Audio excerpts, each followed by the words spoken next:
What's going on, everybody? We just got some more official gameplay of Splatoon 3, this time with an in-depth look at single player. As you know, I'm a huge fan of the single player, so there's a lot to break down, even though we only saw 3 levels. But most importantly, they showed off something that is going to solidify Splatoon 3 as the greatest speedrun in the series. More on that later. To start off, they showed what the overworld looks like, at least the starting area. There are 2 important changes to go over immediately just by looking at it. First of all the level containers are visible and labeled. This is significantly different than in Splatoon 1 and 2, where the player is meant to find invisible kettles. This may change later on in the game, maybe there's some hidden levels, but it's nice to see that I won't have to waste time finding the kettles on my first playthrough. Second, there is a mysterious fuzz around the map, which insta-splats Agent 3 and sends them back to the closest spawn point.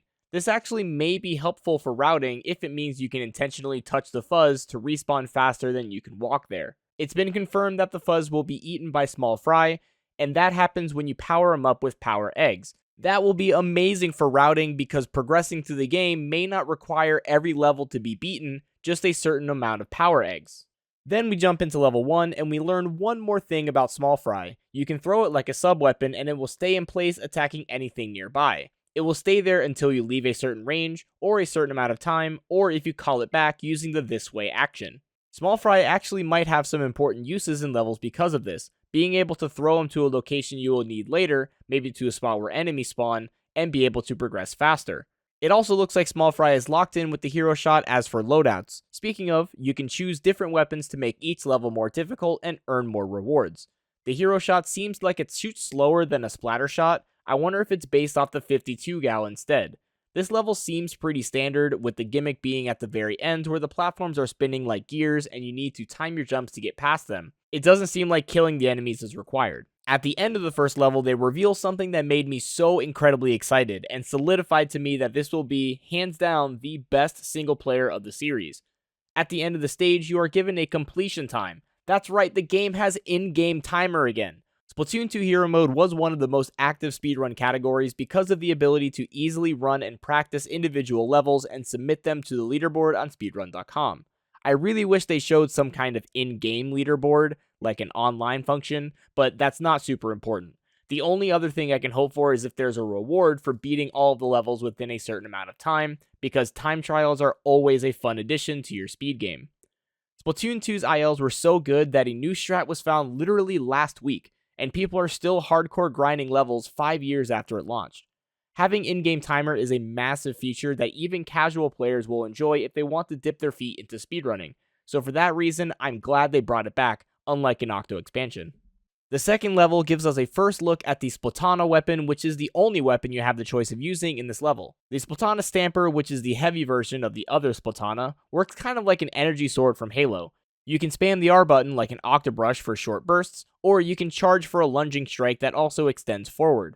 The lunging strike seems like it does a ton of damage considering it was able to break the fun boxes, which is what I call the boxes covered in wrap. Unless, of course, they nerf the health of the fun boxes, which would make them, well, less fun. The level also has some pick-a-paths where if you go down the wrong door, you might find an enemy and a dead end, forcing you to go back into the other door. The ending of the level shows a fight against 3 Octolings, which is surprisingly difficult considering this is one of the first levels in the game. I'm not a huge fan of the Octoling fight, but usually speedrunners are able to make setups to make the fight more consistent and faster. If anything, you can get armor on the way to make it easier if you like. It also seems like the rate at which you get power eggs is significantly increased in Splatoon 3, as in 2 levels they have gone up almost 3,000 eggs. Makes sense considering they extended it to an extra digit. And finally, the last level was completed by Dutch, who is one of the resident squid researchers on the Treehouse. This level shown off is a rail shooter auto-scroller, very similar to Octo Expansion's famous IO5 level. There are no checkpoints in this level at all. If you miss a single target and cannot progress, you must restart from the beginning. Obviously, as a speedrunner, I'm not a huge fan of auto-scrollers, but I'm surprised to see one is so punishing this early in the game. I am not looking forward to inevitably failing the level and having to reset the entire speedrun, but that's a problem for future TonesBalones. Dutch was not able to complete the level as they are on a strict time schedule and only had time for 4 attempts, so I guess it's left as an exercise for the viewer. If you have any questions about Splatoon speedrunning in general, feel free to ask away in the comments, or if you are interested in trying it yourself, I highly recommend joining the Splatoon speedrunning Discord. We're already discussing the use of whatever new tech we find in the tutorial, and some like Launcher are even speedrunning the tutorial itself. Don't ask me why. There is also going to be a day 1 race if you would like to participate.